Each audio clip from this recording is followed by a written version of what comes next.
Welcome everyone for the UGC-NET Paper I class, Day 36. So today we are going to enter into the Unit 4. Chronologically, we are entering into the 6th unit. Previously, we have completed 5 units before the NET exam, and after this, today we are entering into the chronologically 6th unit. But the unit we are entering is Unit 4, that is communication. And in today's class, we will be seeing about what is the meaning of communication, its types and characteristics. So this is the syllabus. So in tomorrow's class, we will be seeing about effective and barriers, all those things. So first, what is a communication? So while I was browsing for the preparation of these notes, I came across so many definitions and all those things. Here, very many things, but very many things they are saying about all the previous scholars' definitions and their own perceptions. What I wanted to clarify is our sole motivation for that UGC-NET Paper I exam. We strictly focus on the business communication. Mostly, I think there are certain different types of communication. Similarly, like in commerce and management, all those things we will read about business communication. But I think it is somewhat relevant to all the other disciplines also. So, but generally speaking, we will term it as communication.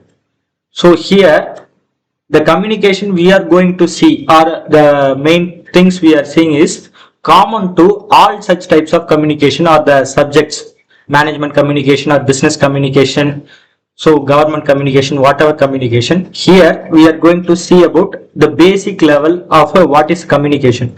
So again, pondering over the question, what is communication? Communication can be defined as the process of passing information and understanding from one person to another. So it is essentially a bridge of meaning between two people, or normal meaning between people. So once I have an information, I want to pass that information to another person so that that person can understand, first receive and then understand what I am trying to say or what I am trying to convey. So this whole process is known as communication. Here, just passing of information. They didn't mention any medium or type, all those things. So passing of information can be done by many ways. As we know, by written, oral, whatever method. So all communication is essentially the sharing of information or a message.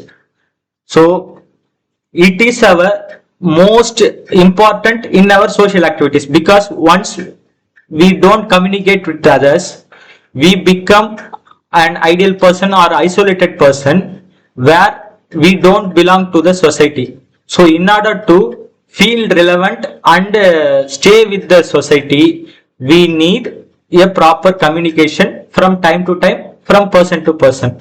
So that this is the communication main thing. So it is a fundamental aspect of human interaction, influencing every aspect of our personal and professional lives.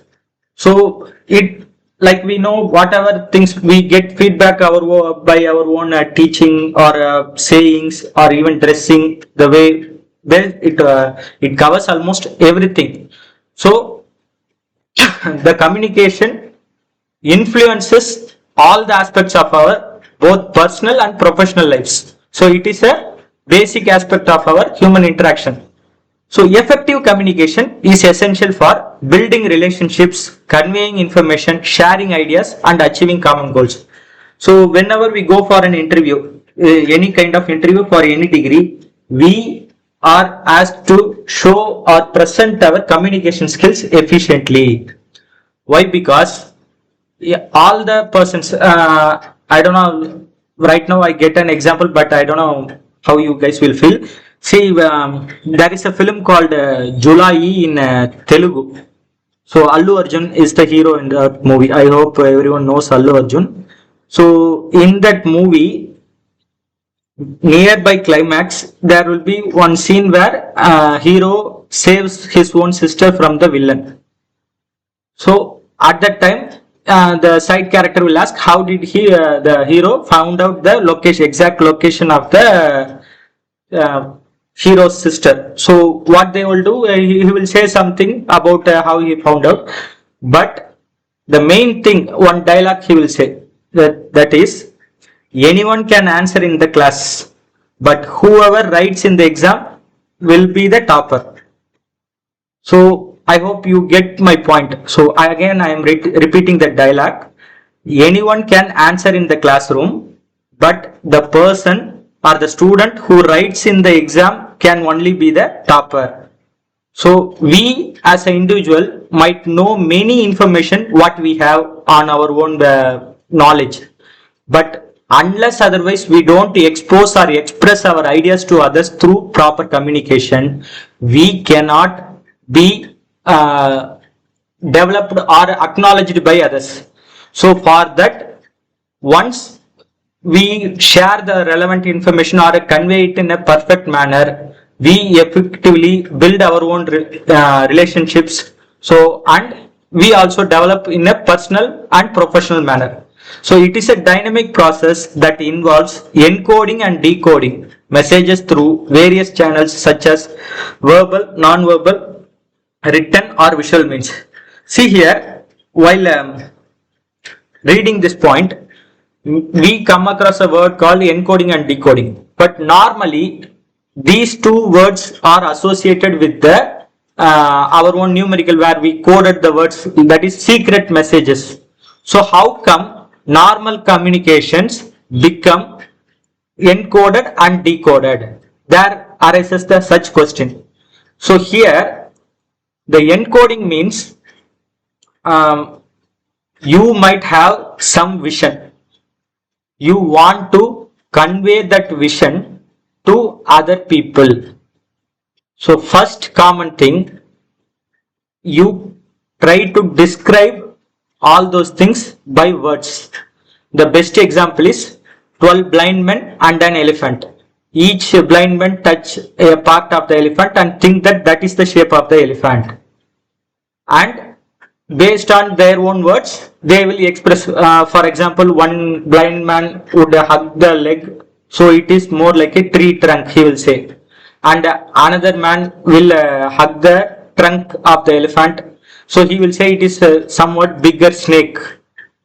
So they will say everything like that. That is the first form of conveying our ideas. Next is, if I am remembering or reminding of a shape, then I'll try to draw it and show to others.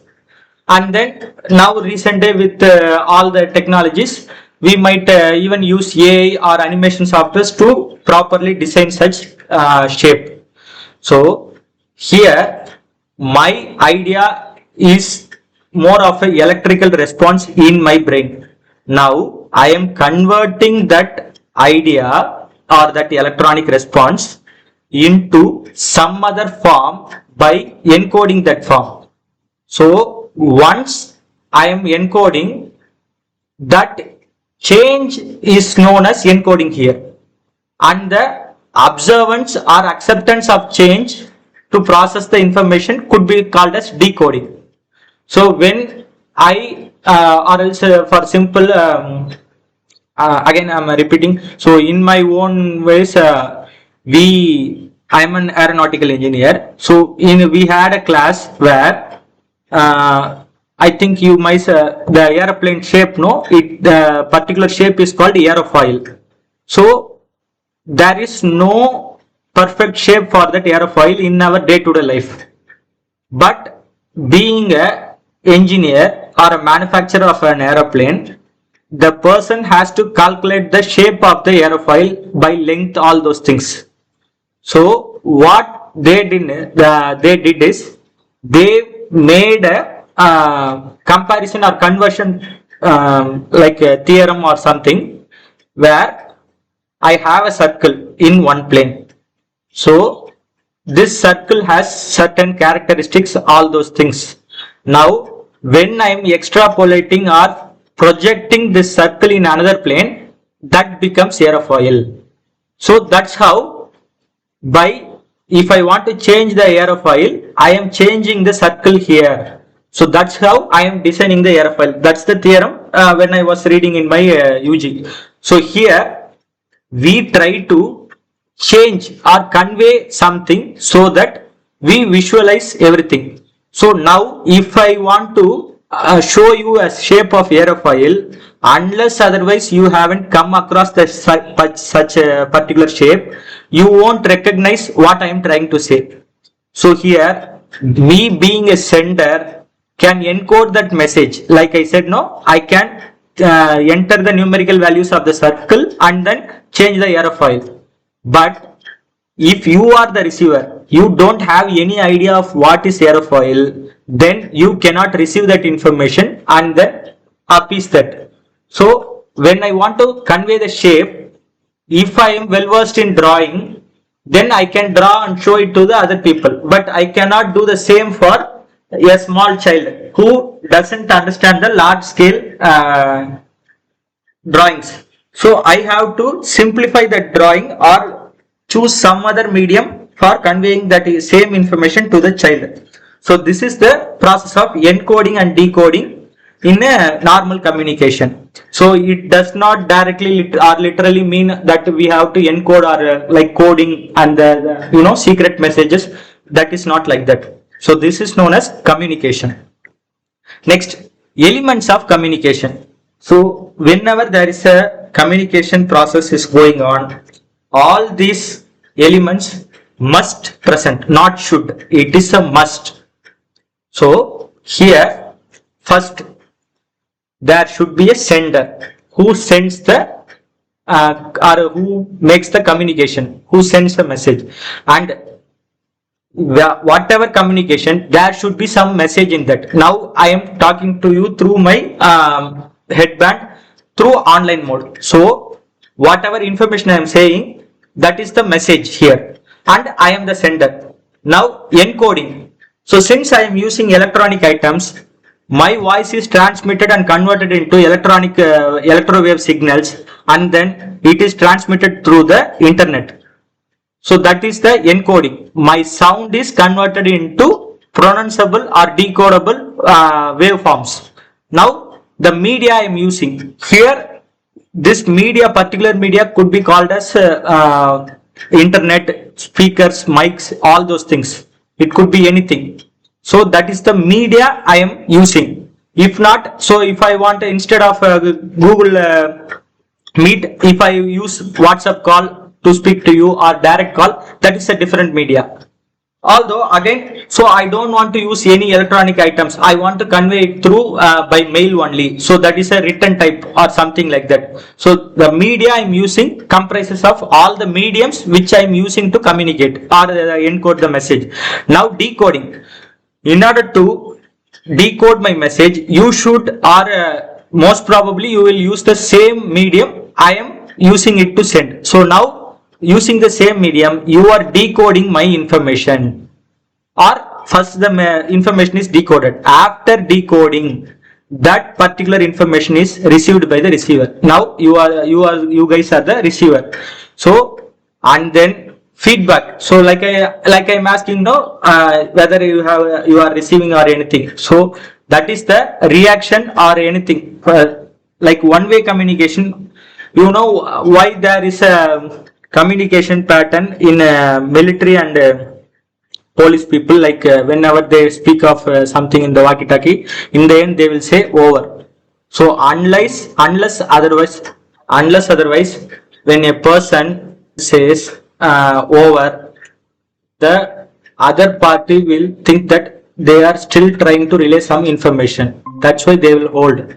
So since it is a one-way communication, there will be clear transmission of message from all those things. So that is the reason why they are saying over. So yeah, whatever they might talk, in the end they will say over. So over means they are saying that I have completed my transmission.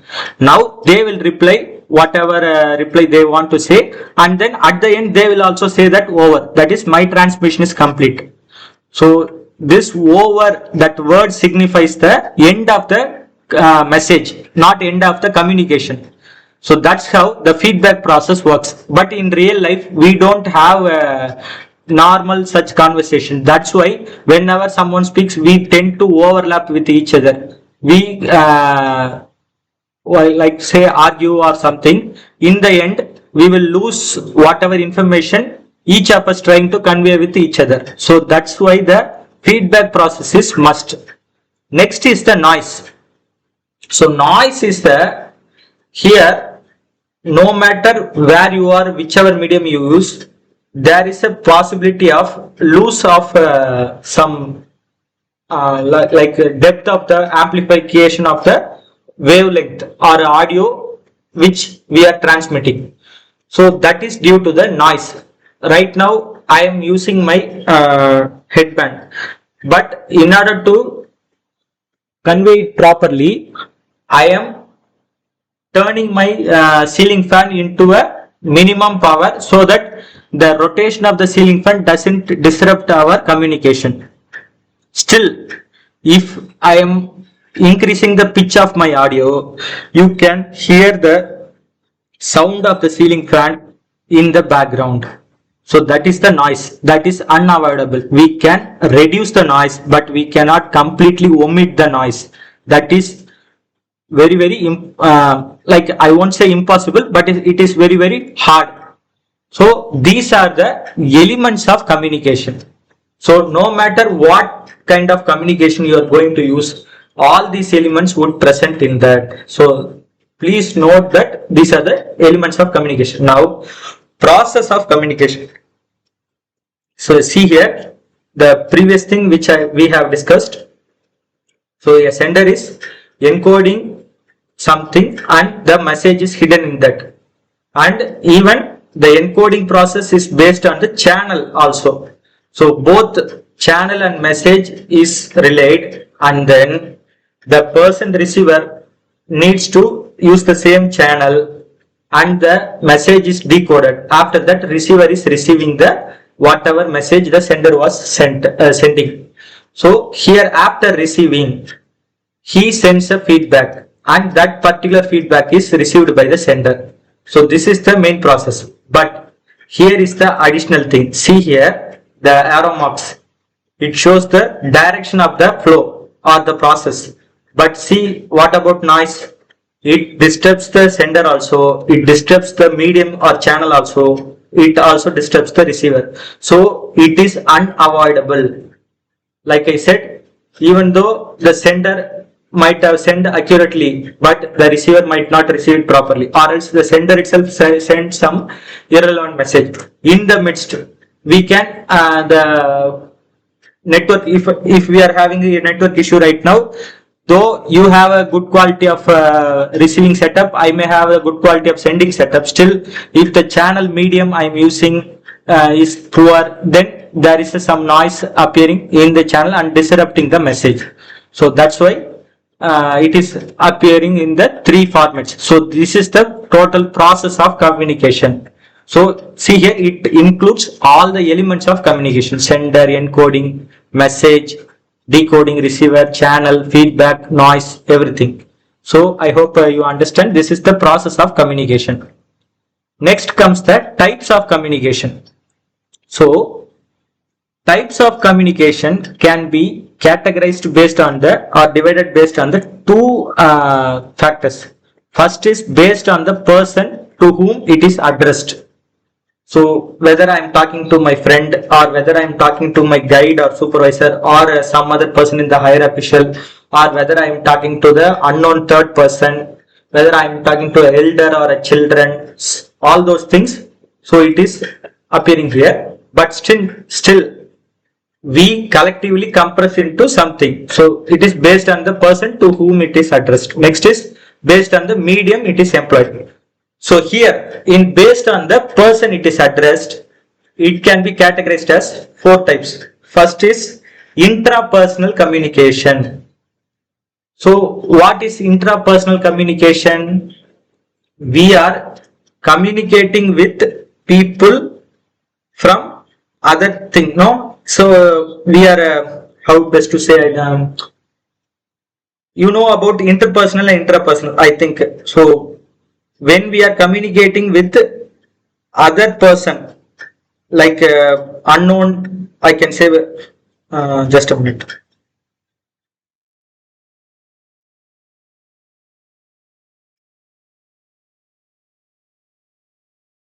So when we talk between two different persons, that is no other person is involved, we can call it as intrapersonal. So then what is interpersonal? It could be depends on the person to person, like it is somewhat both words are very closely related or associated, still they have a very different meaning. Like I can think of an example. So intra-cultural and intercultural. So intra-cultural means we can assume that it happens between the departments within a same college. When intercultural means it happens between two different institutions totally. See, both are interaction of people, still it differs in a slightly different manner. So when intrapersonal means how we are communicating with unknown person, we can assume it like that. But interpersonal is how we communicate with each other. So that is the intrapersonal and interpersonal communication. Next is group communication. So what is a group communication? Whenever we can assume that whenever we are in GD, that is group discussion, we are sharing our ideas with a group. So that is the group discussion. So here next comes mass communication. That is the now politicians and all the big people, whenever in a program we are addressing to a large audience. You are being listened by the large number of people, not just a small group. That is known as mass communication. So here, based on the person it is addressed, it is categorized into intrapersonal, interpersonal, group and mass communication. Now moving on to the based on the medium employed.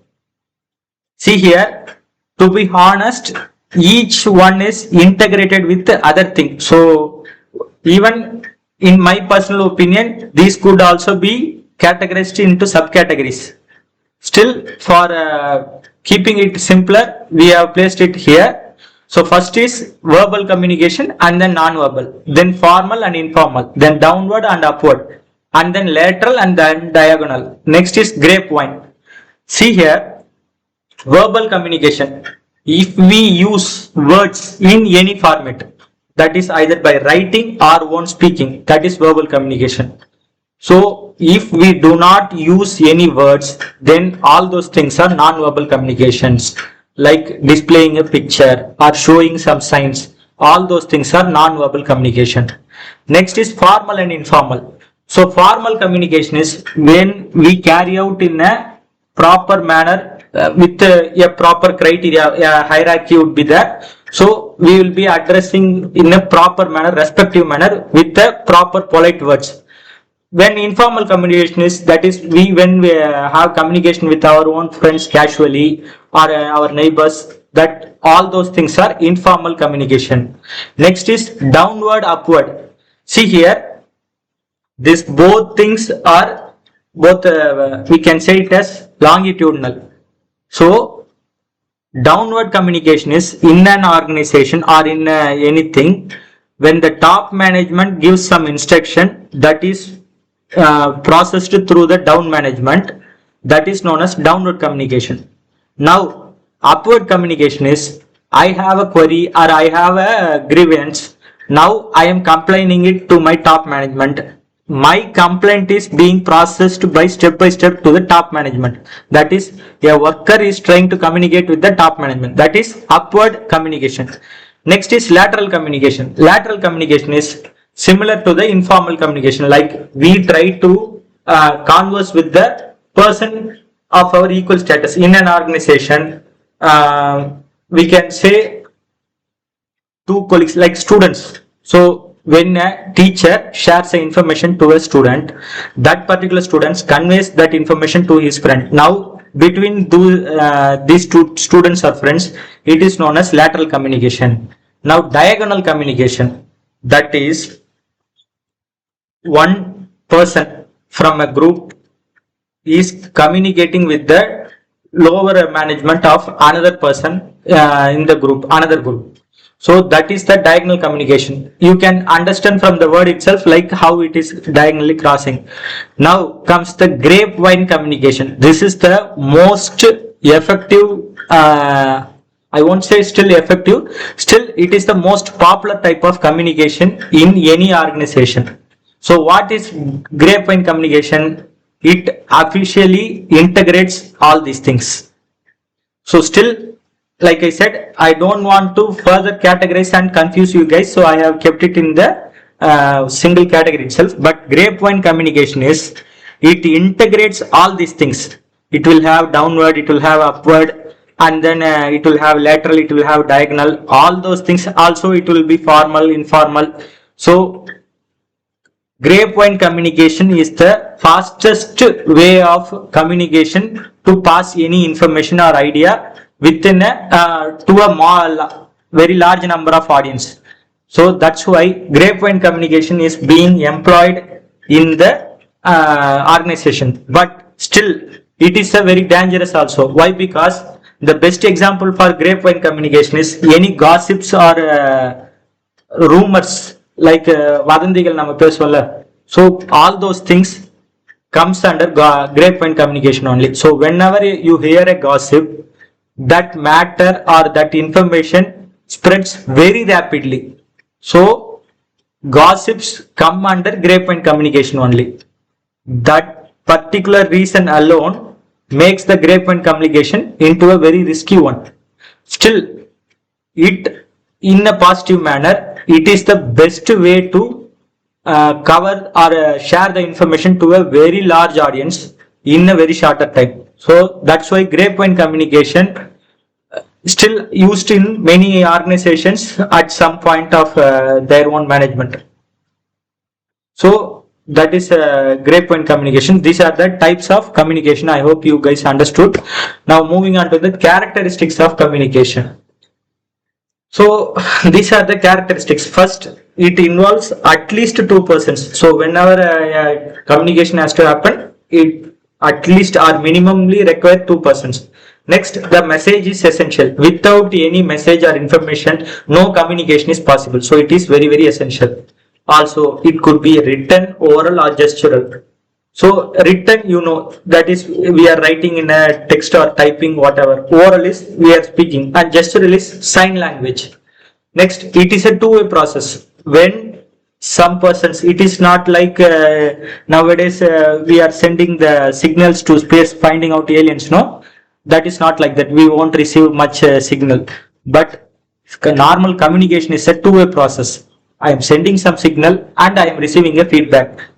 So, and in the point of view of the receiver, the feedback he is sending, that could be his own sending of information, and for that what we are sending reply, that is could be our own feedback. So it is interchangeable. Next, the primary purpose is to motivate a response. So are you there, over, something, whenever you could hear a ship or airplane, all those captains speaking, they will send an SOS message or a mayday message, mayday, like that. They will say, they try to communicate with as much as people possible. Next, it could be formal or informal. Next, like I said, flows laterally as well as longitudinally.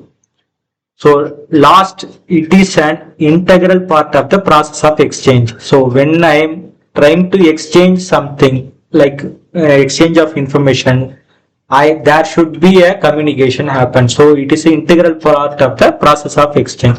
So these are the characteristics of communication.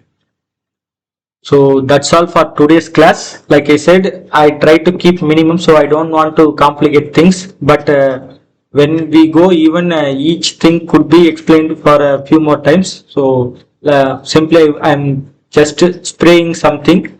You guys go through this bibliography. You might want to see here.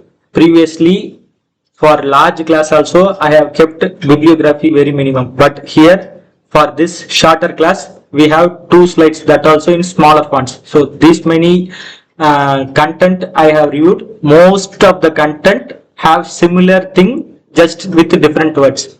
So that's why I have simplified here. So you please go through the PPTs and go through the websites also. You might find something interesting. That's all for today's class. Thank you.